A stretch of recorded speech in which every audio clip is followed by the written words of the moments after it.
Hey guys, this is Gene Jensen, and today we're gonna go shopping. We're gonna talk about your basic tackle. We're gonna put together a beginner's tackle box, so stay tuned.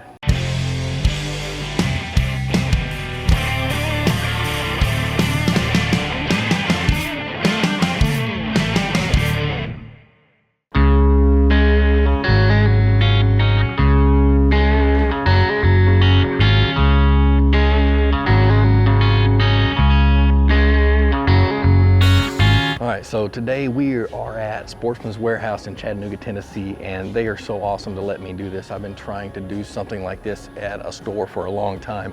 I found out it was pretty difficult to be able to do this, but anyway, so they're gracious enough to let me shoot a video. And all right, so what we're gonna do is we're gonna go pick out some tackle. And the tackle that I'm gonna choose is just basically simple stuff that you can learn to use fairly easily, and you can build upon it as you get to go and buy more tackle and as you fill your tackle box. And I can completely understand how confusing it is. I mean, all the tackle that's in just this fishing section here at Sportsman's warehouse is pretty daunting. So we're gonna really basic, dumb it down, make it easy, and yeah, that's what we're gonna do. Anyway, let's go shopping. All right, so the first thing we're gonna pick out is tackle boxes. There are so many different choices. Girls, boys, kids, big ones, little ones, ones that fall apart when you pick them up. No, I'm just kidding. But there's a ton of tackle boxes, a ton of choices. And you know what, really, what I would start with a basic tackle box, because you can build upon these, you can buy more and more of them, and they just they fit inside of a backpack. It's just your simple 2600 or 3600 size boxes. So this is a Bass Mafia box, and several companies make that size box. I mean, Plano does, Flambeau does. So just as long as it falls within your budget, pick one up, because you can buy more and more of them and just, you know, like I said, just throw them in a backpack. All right, so let's run over to the terminal tackle. And what terminal tackle is basically your hooks, your sinkers, your jig heads, things like that. And let's just pick out some basic stuff. All right, so the first thing that comes to mind when I'm thinking basic things and basic tackle that you can build upon is a Texas rig. And with a Texas rig requires a couple of things. Requires a bullet weight. Let's see, let's just get a basic bullet weight. And the two sizes that I would start out with is a 1/4 ounce and an 1/8 ounce. And yes, you can go buy your expensive tungsten weights and things like that, but that's not what I recommend to start with. These are only $1.49 a bag, and that's basically what I would start with. But get two different weights, one to fish a little bit deeper, one to fish a little bit shallower or faster or slower or whatever. So 1/8 ounce and 1/4 ounce. All right, so the next thing you want to pick out is a worm hook. And what you're looking for is you're looking for something that what we call an offset hook. You see the hook eye right here, and you see how it comes down and it bends. That's called an offset. This is a wide gap hook. It's got a really wide gap. And then you've got your standard ones. Let's see if I can find one. This is a small one, but your standard worm hook that just comes down straight. There's not a whole lot of wide gap. And what I would start with is I would start with something like a wide gap hook. Now my favorite worm hook is this one right here. This is a grip pin, wide gap grip pin hook, and the grip pin keeps the worm on the hook a little bit easier. That one, and another one I'd pick up is just a standard wide gap. Any make or model like that, but I'd pick them up in two different sizes. 4/0, focus, 4/0 and 3/0 is what I would do. See the little size, 4/0 and 3/0 are the two good ones that I would start with. And that finishes us up for the Texas rig. All right, so the next one that's just nice to have and something you can use with just about any soft plastic, just like a Texas rig, would be a shaky head. And there are tons and tons of different types of shaky heads. And the ones that I like are the ones with the little spring locks on them, little screws. Let me see if I can find one real quick. This is kind of an example right here. You see that right there? It's got a little screw on it.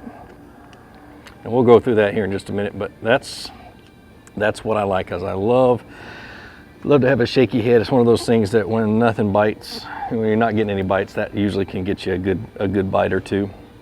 And then it's pretty simple to use, and that's another one of those things you can build on and learn it, and you can learn a bunch of other stuff. And now one of my favorite lures to fish is a jig, but jigs are hard to fish. They're one of those things that people really don't have a lot of confidence in because they don't get a lot of bites. But if you want to eventually get to the point where you're catching bigger fish with a jig, then I would start with something like this.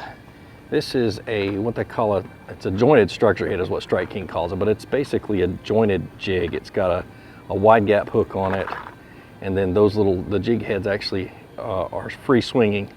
And what I like about those is those things are so hard to get hung up. So if you're bank fishing, which I assume most of you will be bank fishing to start with, that's one of those things that just never seems to get hung up that often. So that's another thing I would check out. All right, so now for something that, what are you gonna put on that terminal tackle? What are you gonna put on those hooks? Well, look behind me. I mean, look at all the soft plastics. There are so many choices. So what would I start with? I'm gonna start with a trick worm.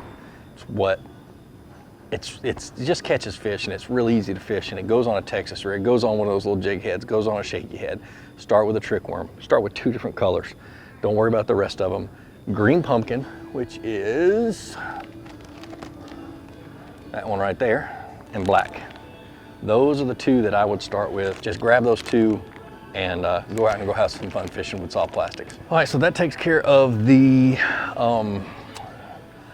soft plastics, of the bottom baits, of the things that are fished like a jig, of, you know, that the fish are usually in 2 different moods. They're either in the mood to eat something off the bottom, or eat something move really slow, which I both are the same thing, or they want to hit something moving. And so there's a ton of different choices: crankbaits, spinner baits, any type of swim bait and things like that. But what I would start with, because I'm assuming that most of you are going to be fishing from the bank, is I would start with a spinner bait. And my favorite beginner spinner bait, my favorite spinner bait to give to somebody who has never caught a fish on one, is a really small one. And these are my favorite small ones. See if I can pull a couple of them out. Is the Strike King Mini King is a really good one. And then there's someone a little bit bigger called the Premier Pro model. And then the Red Eye Special, which I don't really care about the colors of the eyes, but these small spinner baits. Pick one up in white, and pick one up in white and chartreuse. Don't worry about the blade colors right now. Don't worry about the configuration and things like that.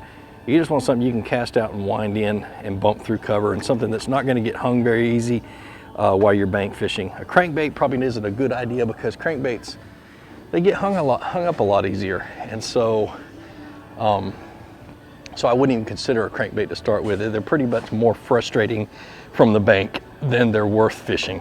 All right, and that's it. That's what I would start with, really, and then you can build from there. Like I said, it's just the beginning. I don't want you to spend a whole lot of money. I don't want you to break the bank doing this, because you sure can. I mean, I don't even want my wife to know how much money I've spent on tackle. But in the next video, we're going to talk about rods, and then the next video we're going to talk about reels and get you started with those. So like I always say, be sure to introduce somebody to fishing. Introduce them to my channel. Let me help you teach them how to fish. More importantly, get out on the water, go ahead and catch some fish, and have a great day.